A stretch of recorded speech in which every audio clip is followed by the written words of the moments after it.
The year was 1776. In Bavaria, new ideals of rationalism, religious freedom, and universal human rights competed with the Catholic Church's heavy influence over public affairs. Across the Atlantic, a new nation staked its claim for independence on the basis of these ideas. But back in Bavaria, law professor Adam Weishaupt's attempts to teach secular philosophy continued to be frustrated. Weishaupt decided to spread his ideas through a secret society that would shine a light on the shortcomings of the Church's ideology. He called his secret society the Illuminati. Weishaupt modeled aspects of his secret society off a group called the Freemasons. Originally an elite stoneworkers guild in the late Middle Ages, the Freemasons had gone from passing down the craft of masonry to more generally promoting ideals of knowledge and reason. Over time, they had grown into a semi-secret, exclusive order that included many wealthy and influential individuals with elaborate secret initiation rituals. Weishaupt created his parallel society while also joining the Freemasons and recruiting from their ranks. He adopted the codename Spartacus for himself, after the famed leader of the Roman slave revolt.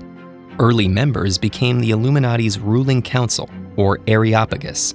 One of these members, Baron Adolf Knigge, was also a Freemason and became an influential recruiter. With Knigge's help, the Illuminati expanded their numbers, gained influence within several Masonic chapters, and incorporated Masonic rituals. By 1784, there were over 600 members, including influential scholars and politicians.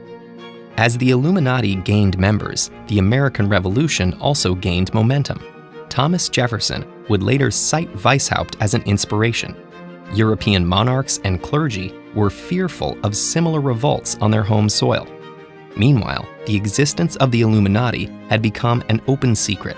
Both the Illuminati and the Freemasons drew exclusively from society's wealthy elite, which meant they were constantly rubbing shoulders with members of the religious and political establishment.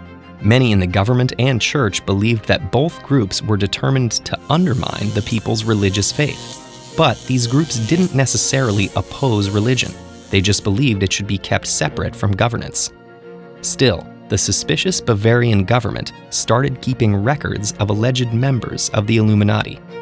Just as Illuminati members began to secure important positions in local governments and universities, a 1784 decree by Duke Karl Theodor of Bavaria banned all secret societies.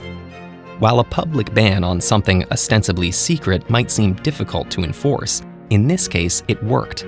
Only 9 years after its founding, the group dissolved, their records were seized, and Weishaupt forced into exile. The Illuminati would become more notorious in their afterlife than they had ever been in their brief existence. A decade later, in the aftermath of the French Revolution, conservative authors claimed the Illuminati had survived their banishment and orchestrated the overthrow of the monarchy. In the United States, preacher Jedediah Morse promoted similar ideas of an Illuminati conspiracy against the government. But though the idea of a secret group orchestrating political upheaval is still alive and well today, there is no evidence that the Illuminati survived, reformed, or went underground. Their brief tenure is well documented in Bavarian government records, the still active Freemasons records, and particularly the overlap between these two sources, without a whisper since. In the spirit of rationalism the Illuminati embraced, one must conclude they no longer exist. But the ideas that spurred Weishaupt to found the Illuminati still spread, becoming the basis for many Western governments today. These ideas didn't start or end with the Illuminati. Instead, it was one community that represented a wave of change that was already underway when it was founded and continued long after it ended. If you're interested in medieval history, we highly recommend The Pillars of the Earth, a spellbinding epic set against the sprawling canvas of 12th century England. When a devout monk decides to build the greatest Gothic cathedral the world has ever known, download an audiobook version from audible.com/ted-ed and lose yourself in this historical masterpiece.